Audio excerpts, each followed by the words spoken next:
No livro de 2 Reis, no capítulo 3, no versículo 17 e 18. Nós estaremos lendo a palavra do Senhor. Aleluia. Não se distraia, não. Viu? Não se distraia, foca sua mente, deixa o seu entendimento fitos no Senhor, porque Ele ainda tem muita coisa a falar e a fazer nessa noite. Aleluia. Diz assim a palavra do Senhor.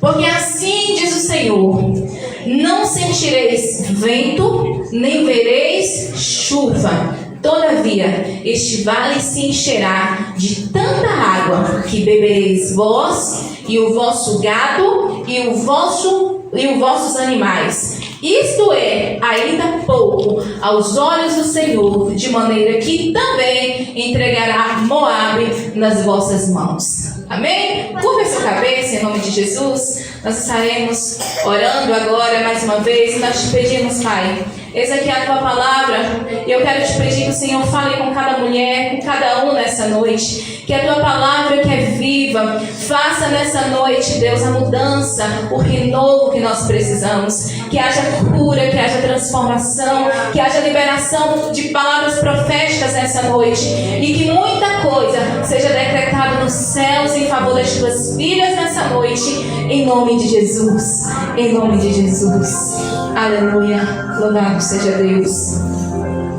Irmãos, no livro de Reis, ele nos diz que após a morte do rei Acabe, o seu filho Jorão, ele reinou no seu lugar.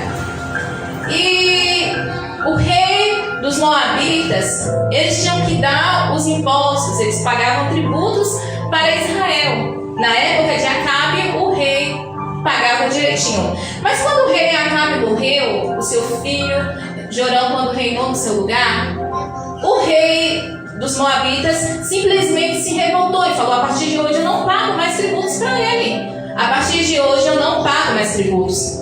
E o rei de Israel, ele ficou furioso. E ele falou assim: como assim? Como agora? Porque meu pai é morto, ele não vai mais pagar tributos para Israel. Então ele foi lá e ele chamou o rei de Samaria ali, de Judá, o rei Josafá, e ele chamou também o rei de Edom. E esses 3 reis partiram para o deserto para fazer guerra contra os Moabitas, porque agora os Moabitas não estavam mais pagando o tributo que deveria ser pago à nação de Israel.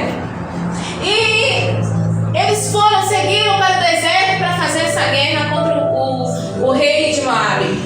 E passou o primeiro dia, e no deserto eles não estavam encontrando água para beber.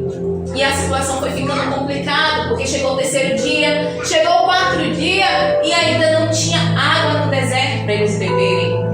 Chegou o 6º dia, e já era o 7º dia, e eles estavam com sede, seus animais estavam prestes a morrer de sede, porque não tinha água para eles beberem. E agora ficou aquele desespero: o que vai ser de nós? O que vai ser de nós? Porque o deserto, irmãos, ele nos faz entender que vamos morrer nele. O deserto, ele mexe com a nossa estrutura, com as nossas emoções, e nos faz entender que ali é o fim. Que ali não tem mais jeito.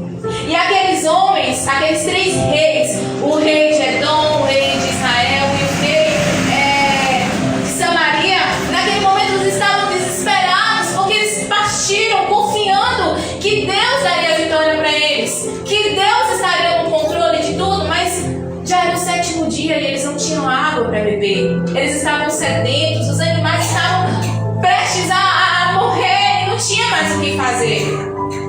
E um deles teve uma ideia e disse assim: será que aqui nós não encontramos nenhum profeta do Senhor que possa nos trazer uma palavra de Deus?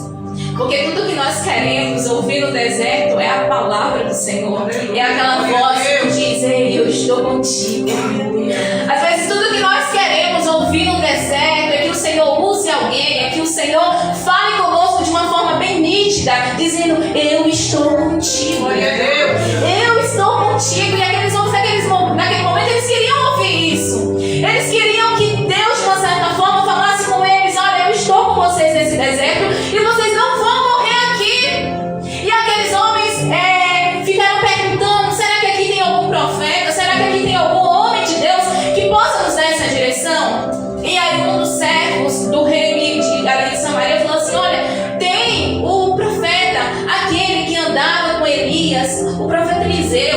E aí eles vão para a casa de Eliseu, procuram Eliseu, e eles conversam ali com Eliseu, dizendo: olha, Eliseu, nós estamos aqui, nós achamos que o Senhor nos enviou para esse deserto para nos deixar morrer aqui, só pode, porque já tem 7 dias que nós estamos nesse deserto, nós não temos água para beber, nós estamos sedentos, porque, irmãos, pense ficar, quando a gente faz o jejum, né, que fica meio até meio-dia ou 24 horas sem beber água, o desespero que é. Aqueles homens já estavam há 7 dias sem encontrar água, e eles falam ali desesperados para o profeta: olha, ore por Deus, ore a Deus para que Ele nos dê uma direção, para que Ele nos dê uma palavra de como devemos agir nessa situação.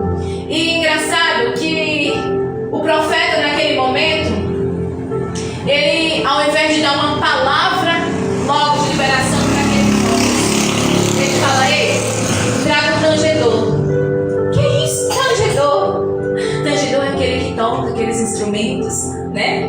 Aqui, geralmente usavam muito no tempo bíblico, era aquela harpa, né? E aí o profeta Eliseu fala assim: olha, traga um tangedor. Eu não vou dar resposta nenhuma enquanto não tiver um tangedor aqui. Aleluia! Aleluia! Você conseguiu entender? Glória a Deus! Querida, no deserto nós precisamos louvar. Naquele momento que nos falta forças, é aí que nós precisamos tirar de dentro o louvor e adorar o Senhor, porque tudo que o inimigo quer é calar a nossa voz. Tudo que o inimigo quer é achar que nós estamos sozinhas, que nós estamos perdendo a guerra. Mas nessa noite o Senhor está falando para mulheres aqui: ei, eu sei que você está no deserto, mas levanta a sua voz e me adore, porque no amor que Deus quebra prisões, que Ele arrebenta os alicerces das prisões, irmãos. É através do louvor que Deus faz maravilhas acontecer.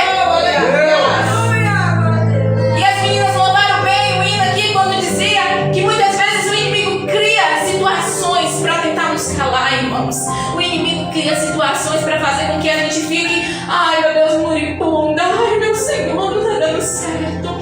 Ai, Senhor, eu estou sozinha, eu vou morrer aqui. E a palavra do Senhor para você nessa noite é: adore o Senhor, adore o Senhor, louve ao Senhor, exalte o Senhor, porque é no deserto louvando que você vai vencer. É no deserto louvando que você vai conseguir chegar lá, irmãos. Aleluia! E depois que aquele tangedor ele chega, enquanto ele tocava, no versículo 15, diz que enquanto ele tocava, veio o poder de Deus sobre a vida de Eliseu. Não diz que veio o Senhor, a Bíblia diz que veio o poder de Deus sobre a vida de Eliseu. E enquanto você estiver louvando, que o poder de Deus vai descer sobre a tua vida e vai te dar vitória no meio do deserto, irmãos. É, meu irmão, louvor. Deus contempla quantas mulheres talvez estão aqui, se arrumaram, estão tentando manter uma aparência de que está tudo bem, até cantaram, levantaram as mãos, mas dentro do coração só você e Deus sabe. Aí você acha que esse louvor chegou aos céus. Ei, querida, eu tenho um recado de Deus para tua vida, dizendo: ei, o teu louvor chegou ao trono do Senhor. Quando você louva, tem momentos que nós louvamos que parece que o coração está assim, né? Esses são os louvores, irmãos, que tocam o coração de Deus. Não é voz bonita que alcança o trono, mas é um coração contrito, quebrantado. A Bíblia diz que esse o Senhor não desprezará. Não é só ter uma voz bonita, mas importa o coração estar adorando verdadeiramente ao Senhor. Aleluia! E aí, quando o poder de Deus veio sobre a vida de Eliseu, aí o Senhor deu uma palavra para Eliseu naquele momento, e ele disse: olha, fazei neste vale, nesse deserto, cava covas. Agora imagina aqueles homens naquele momento olhando um para a cara do outro, falando assim: será que esse homem está achando que tem cara de bobo? A gente está falando que está com sede, nós estamos num deserto com sede, e o homem manda a gente cavar um poço. Qualquer um ia dizer para ele: tu tá doido, homem, eu tô aqui morrendo de sede, tudo que eu quero é beber um golinho de água, tu manda eu cavar um buraco? Pensa aí no sol escaldante do deserto, e aquele homem dizendo: tu vai ter que cavar um buraco. Nós precisamos aprender a confiar na palavra do Senhor. Se ele mandou que é para cavar buraco, irmãos, pode cavar, que ele garante o que ele está falando. Aleluia, nós precisamos acreditar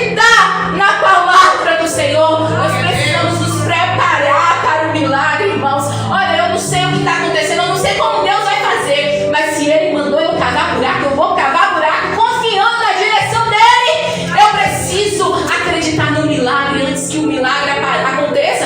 Tem pessoas que estão igual Tomé, né? Eu preciso ver para crer. Mas bem-aventurado é aqueles que conseguem crer antes da bênção chegar, dizendo: ei, eu não estou vendo, mas eu sei que o meu Deus pode fazer acontecer. Aleluia! Nós precisamos aprender a profetizar. Lembra? A cura, a recompensa vem. Nós precisamos aprender a profetizar. Tem mulheres que estão no vazio, no deserto, mas não conseguem abrir a sua boca para profetizar. Dia após dia, irmãos, eu tenho profetizado sobre a minha vida. Eu estou curada em nome de Jesus. Eu vou viver milagres em nome de Jesus. Ainda que os meus olhos não consigam contemplar, a minha fé me faz ver o impossível acontecendo na minha vida. Em nome de Jesus, aleluia! Louvado seja o nome. Lembra daquela mulher do fluxo de sangue? Há 12 anos, ela estava ali, olha, tentando fazer com que fosse curada. Ela já tinha gastado tudo, irmãos. Ela já tinha gastado suas economias. Ela já tinha gastado tudo que ela tinha. Mas nada resolvia o problema dela. Mas um dia ela pensou: se eu tão somente tocar em Jesus, eu serei curada. Então ela começou a profetizar: olha, eu sei que se eu tocar nele, eu serei curada.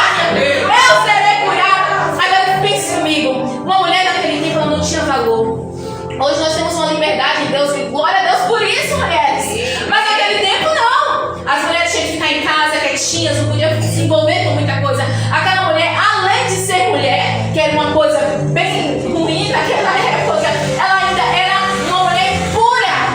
E ela não podia estar no meio da multidão. E era muito difícil ela conseguir tocar em Jesus. Mas ela profetizou: olha, eu preciso tocar em Jesus, porque eu sei que se eu tocar nele, eu serei curada. Eu serei curada. Irmãs, a Bíblia diz que depois que Jesus morreu naquela cruz, nós tivemos livre acesso ao Pai. Agora, não tem uma multidão que te impede de chegar em Jesus. Você pode tocar no cantinho que você está. E aquela mulher disse: se eu tocar em Jesus, eu serei curada. Profetiza nessa noite: se eu tocar nele, eu serei curada. Eu serei curada.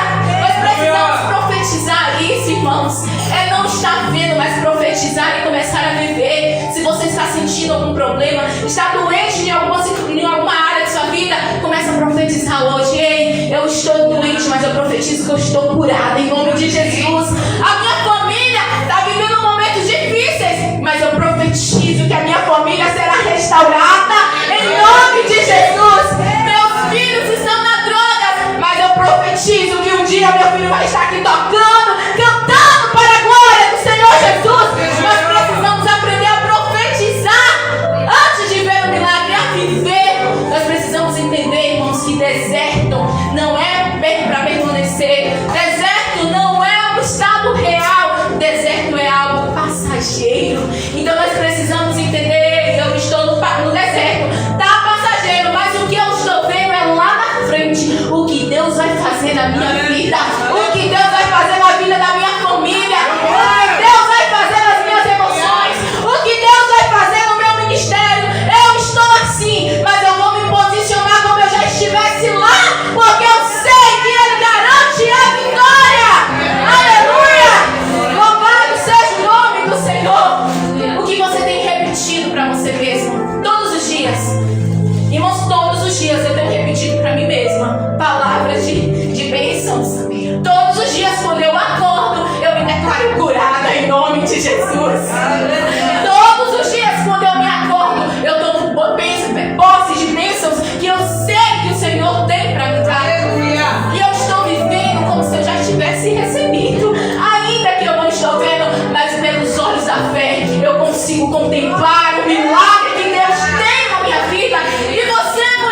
vida. Mas como, irmã, eu ainda estou assim, pastor? Eu estou nessa situação. Ei, aqueles homens não sabiam o que Deus ia fazer. Mas se Deus mandou cavar a cisterna, Ele garante a vitória. Eu vou cavar a cisterna. Então você precisa viver aquilo que a palavra de Deus nos diz. Porque para Deus não haverá impossíveis. Não haverá impossíveis. E você precisa crer e tomar posse dessa palavra, queridos. Precisamos viver a plenitude da palavra do Senhor. Aleluia. E aí aquele homem diz assim, olha, o profeta continua dizendo para aqueles homens, olha, vocês não vão sentir vento e nem vai ver chuva. Pronto, eu estou com sede. O homem mandou cavar poço. E agora ele me disse que eu não vou ver vento, eu não vou ver chuva. O que vai acontecer então? Porque na nossa humanidade a gente tem uma mania de olhar para o céu e ver uma luzinha e dizer assim, vai chover, né? Se começou a ventar demais, é chuva vindo. Mas aquele homem disse para eles, olha, não vai ter vento, não vai ter chuva, só que o vale vai se encher de água. Vocês entenderam? Não tá vindo chuva, mas vai encher como? Eu não sei, eu só sei que se Deus falou, Ele vai fazer acontecer. Eu não sei, mas eu sei que Deus é poderoso para fazer. Aleluia! Glória a Deus, aleluia! Oh, irmãos, às vezes a gente parece ser doida, né? A gente precisa viver o milagre antes dele chegar. Eu sempre contei o meu testemunho, irmãos, quando eu estava sonhando com a minha bebê. E antes que ela nascesse, eu estava fazendo meu enxoval. Antes que ela nascesse, eu estava fazendo meu enxoval. Quando ela nasceu, eu não precisei comprar nada, porque eu já tinha tudo. Glória a Deus pela minha doidice, né? Mas isso é fé. Isso se chama fé. Você preparar o terreno antes de ver a bênção chegar, porque você acredita que se Deus quiser, nada impede Ele de fazer. Aleluia! Se Deus quiser, ninguém pode fazer por Ele, Senhor, porque Ele merece. Aleluia! Aleluia! Aleluia! Você precisa crer no sobrenatural do Senhor. E o irmão Ralf, ele falou que nós estamos vivendo o sobrenatural do Senhor. Coisas naturais, irmãos, nós vemos todos os instantes, mas o sobrenatural só Deus pode fazer. Como assim? Não tá vindo vento. Eu já olhei, não vem vento. Eu já olhei, não tem nuvem. Como assim? De onde Deus vai fazer surgir a água? Eu não sei, só sei que se Ele falou, Ele tem poder para cumprir. E aqueles homens começaram a cavar ali. Começou a cavar. E aí, para completar aí o milagre, aí o profeta diz, ei, olha, vocês estão cavando a cisterna, né, o poço. Eu tenho uma palavra para vocês, vai vir água. Vai vir como? Espera. Espera, o melhor de Deus ainda está por vir, queridas. Não é o fim, espera. Aleluia. E o profeta diz para ele, olha, você vai cavar e você vai esperar. Mas Deus ainda manda te dizer algo. Olha, Ele é um Deus que surpreende os seus. Ele é um Deus que surpreende os seus. Vocês terão água. E além da água, Deus ainda te dará vitória contra o seu adversário. Vocês não vão nem precisar se preocupar, porque a vitória já está garantida. Deus já decretou a vitória nos céus. Tem vitória vindo nessa noite, em nome de Jesus. Aleluia! Oh, aleluia! Louvado seja o nome do Senhor.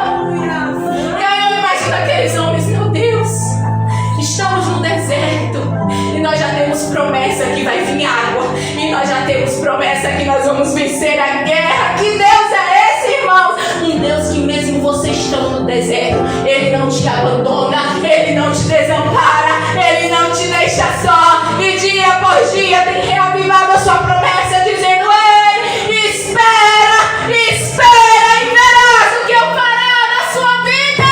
Espera somente, aleluia. Louvado seja o nome do Senhor. E aí a Bíblia diz, eu não sei como, não teve chuva, mas eu quero acreditar que em alguma cidade por perto choveu, irmãos, a ponto da barragem estourar. Estourou. E aí a água desceu, aquela enxurrada de água. E sabia o caminho que eles tinham preparado, a bolsa, o vale? Quando a água veio, quando a enxurrada veio, encheu todos os poços que eles tinham cavado. Aleluia! Oh, aleluia! Se aqueles homens não tivessem cavado os poços, irmãos, na hora que aquela água desceu, simplesmente quando estourou a barragem, sai inundando tudo, depois seca. Eles iam ficar sem nada. Mas quando eles prepararam o caminho para o milagre, eles deram para Deus a alternativa de agir por eles. Porque eles confiaram que Deus era poderoso para fazer surgir água de onde não tinha perspectiva, de onde não tinha onde como fazer. Porque Deus nos surpreende, queridos. Deus é um Deus que surpreende aqueles que esperam nele. E a Bíblia diz, irmãos, que foi tanta água, que aqueles homens tiveram todos os seus poços, suas fontes cheias. A água, a Bíblia diz que a terra encheu toda a água, glória a Deus. E no meio do deserto, aqueles homens tiveram provisão do Senhor. No início eles iniciaram dizendo: profeta, ore por nós porque não temos água. Nós vamos morrer de sede aqui. Não tem água para os nossos gatos, não tem água para os nossos animais. Nós estamos morrendo de sede. E no final a Bíblia diz que teve tanta água, que eles beberam, os animais beberam, os gatos beberam e ainda sobrou água. Porque Deus faz sempre infinitamente mais, além daquilo que pedimos ou pensamos. Aleluia! Oh, aleluia! E essa palavra é para você, princesa. Essa palavra é para você. Talvez você ache que está sozinho no deserto, que está sozinha no deserto e que não vai ver a água, que não vai ter condições de sobreviver. Aí você fala: eu acho que eu vou morrer nesse deserto. Eu acho que eu vou morrer nesse deserto porque está difícil demais. A minha garganta já secou, eu não consigo mais nem falar. Mas está difícil demais. Mas o Senhor está dizendo nessa noite para muitas mulheres aqui: olha, tem vindo água ao seu encontro. Tem vindo água ao seu encontro. Tem vindo resposta de Deus para você. Tem vindo resposta de Deus para a tua vida. Em nome de Jesus. Aleluia. Aleluia, Jesus. E não é só água, tem vindo a abundância de Deus para a tua vida.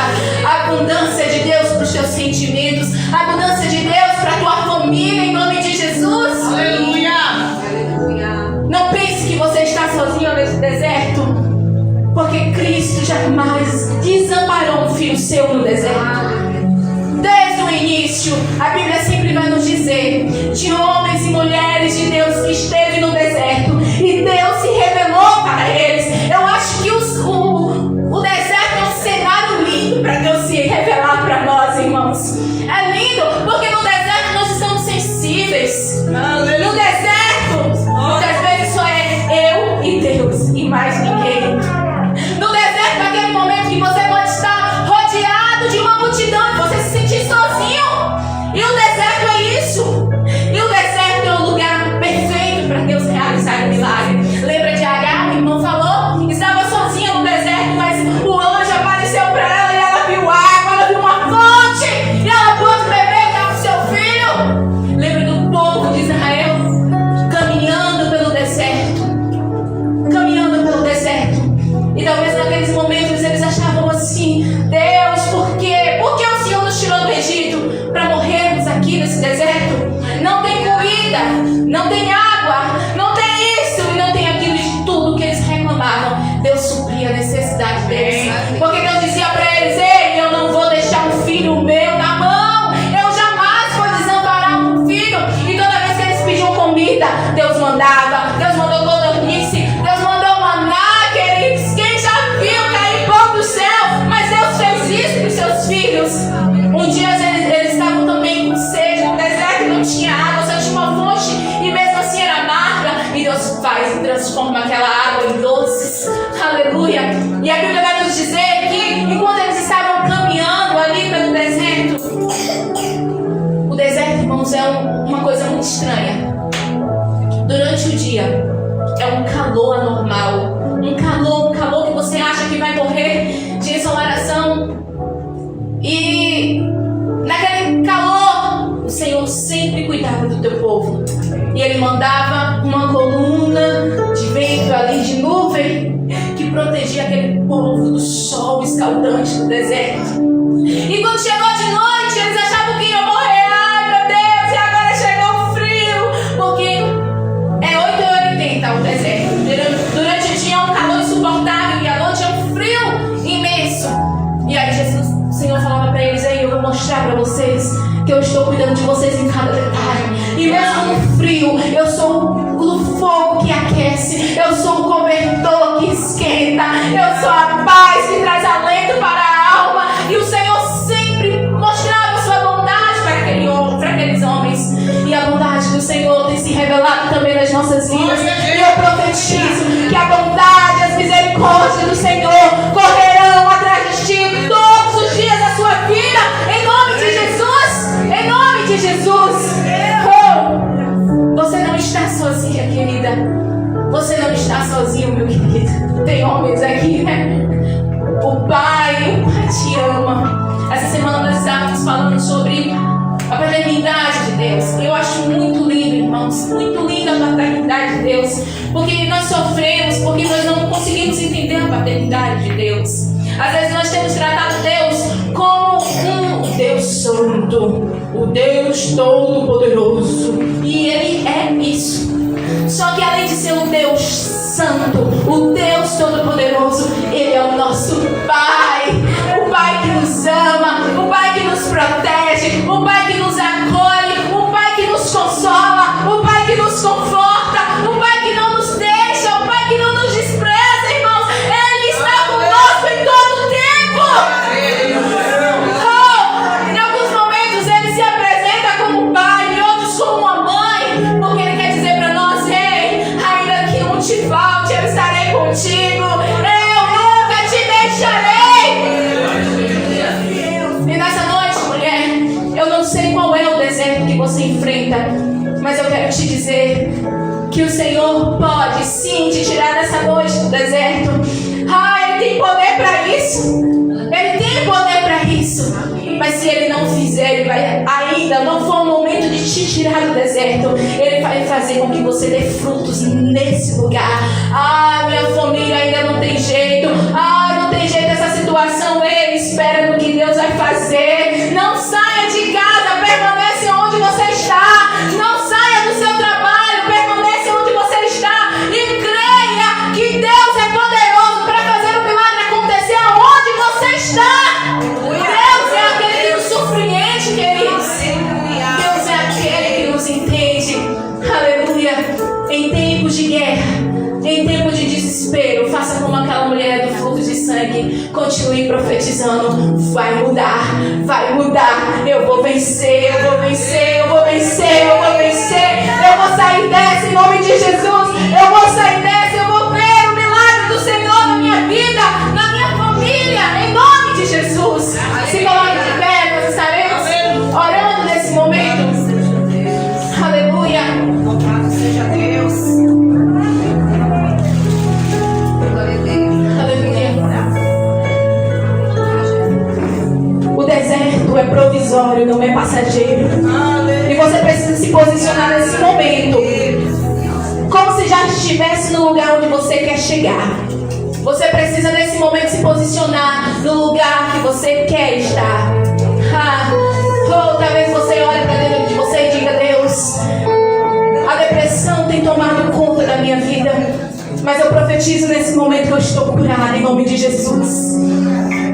Talvez você fale: Deus, eu estou enfermo e eu preciso que o Senhor entre na minha causa. Você vai dizer: Senhor, a partir de hoje eu me declaro curada em nome de Jesus.